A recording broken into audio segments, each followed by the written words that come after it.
High guys, আসসালামু আলাইকুম and welcome back to my channel Nidhi Somai টিউটোরিয়ালে। আশা করি সকলেই খুব ভালো আছেন। তো চলে এসেছি আবারও একটা নতুন ভিডিও নিয়ে। বর্তমানে কিন্তু কেক ডেকোরেশনের জন্য ফন্ডেন্ট খুব জনপ্রিয় হয়ে উঠেছে। যারা তৈরি করেন আর যারা কিনেন তারা অনেকেই, বেশিরভাগ মানুষই এখন ফন্ডেন্ট কেক বেশি পছন্দ করে। কিন্তু যারা তৈরি করেন তারা ফন্ডেন্টটা নিজেরা বাসায় তৈরি করতে পারে না, অনেক ক্ষেত্রে দেখা যায়, সেই জন্য দোকান থেকে কিনে নিয়ে আসে। আর আজকে আমি সেই কারণে সহজ উপায়ে ফন্ডেন্ট তৈরি করে দেখাবো। আশা করি আজকের এই ভিডিওটা আপনাদের সবারই খুব পছন্দ হবে। ভালো লেগে থাকলে অবশ্যই কিন্তু একটা লাইক বাটনে লাইক করে দিবেন। তো আমি এখানে সুগার পাউডার নিয়ে নিয়েছি, আর এটাকে আমি বোলের মধ্যে আগে দিয়ে দিব না, কারণ এই সুগার পাউডারটা কিন্তু খোলা বাতাসে রেখে দিলে জমে যাবে। সেই জন্য আমি এই বক্সের মধ্যে ঢাকনা দিয়ে ঢেকে নিব, কারণ এরপরে আমি একটা লিকুইড তৈরি করে নিব। তো চলুন লিকুইডটা তৈরি করি। তো লিকুইডটা তৈরি করার ক্ষেত্রে আমি এখানে 3 টেবিল চামচ পানি নিয়ে নিয়েছি, নর্মাল টেম্পারেচারে থাকা পানি। এবার আমি 1.5 টেবিল চামচ হালাল জেলাটিন দিয়ে দিচ্ছি, দিয়ে এটাকে একটু মিশিয়ে আমি একটা সাইডে রেখে দিব।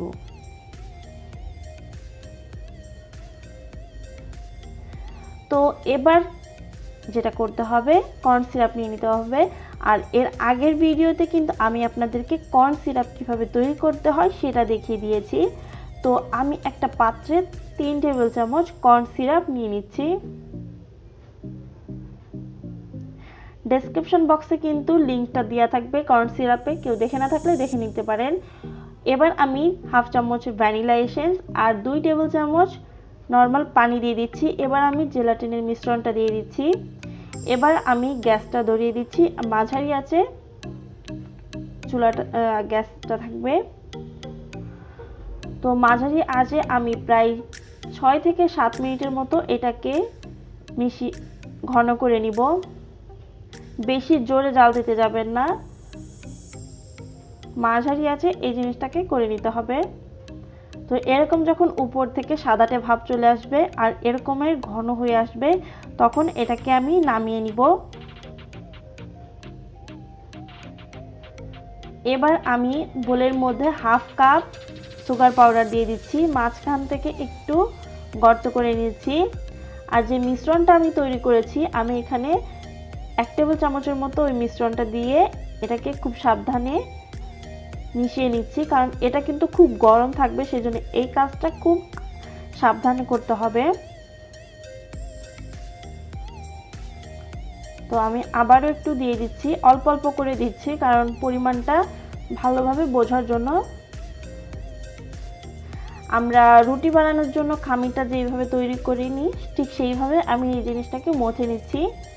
তো দেখতেই পাচ্ছেন আমার ফন্ডেন্টটা কিন্তু একদম রেডি।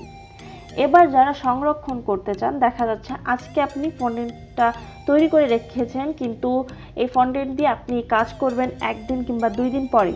আর ফন্ডেন্টটা কিন্তু নর্মাল ফ্রিজে রেখে দিলে প্রায় 5 থেকে 6 দিন পর্যন্ত ভালো থাকবে। তো আপনারা যারা সংরক্ষণ করতে চান তারা এরকম একটা প্লাস্টিক র্যাপার দিয়ে মুড়িয়ে নর্মাল ফ্রিজে রেখে দিতে পারেন।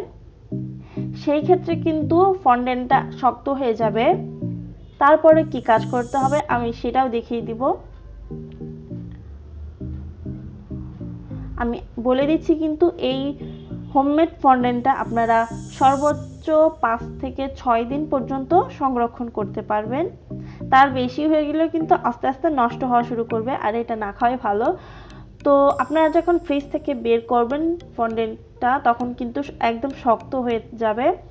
আপনারা যাদের বাসায় ওভেন আছে তারা ওভেনে 3 মিনিট অন করে নিলেই কিন্তু আগের মতো নরম হয়ে যাবে ফন্ডেন্টটা। আর যাদের ঘরে ওভেন নাই তারা হচ্ছে একটা হাঁড়ির মধ্যে পানি নিয়ে তার উপর একটা বাটি দিয়ে এটাকে ঢেকে দিয়ে 3 মিনিট, তাহলে কিন্তু ঠিক আগের মতো হয়ে যাবে। এই যে দেখতেই পাচ্ছেন, সরাসরি কিন্তু পানির মধ্যে দিয়ে দিবেন না, কারণ এটা কিন্তু আপনারা দেখেছেন যে চিনি দিয়ে তৈরি করা হয়েছে। তো আমি হাতে কিছুটা তেল মেখে নিয়ে, প্রায় 1 টেবিল চামচের মতো তেল মেখে নিয়ে এটাকে আমি মথে নিয়েছি ভালো করে। এবার আপনারা আপনাদের পছন্দ মতো, আপনাদের যেই কালারের ফন্ডেন্টের কাজ থাকবে সেই কালারের ফন্ডেন্ট যেটা দরকার হবে সেই কালারটা মিশিয়ে নিয়ে আপনারা ফন্ডেন্টে কাজ শুরু করবেন। তো আমি কিছু কালার মিশিয়ে দেখিয়ে দিচ্ছি আপনাদেরকে।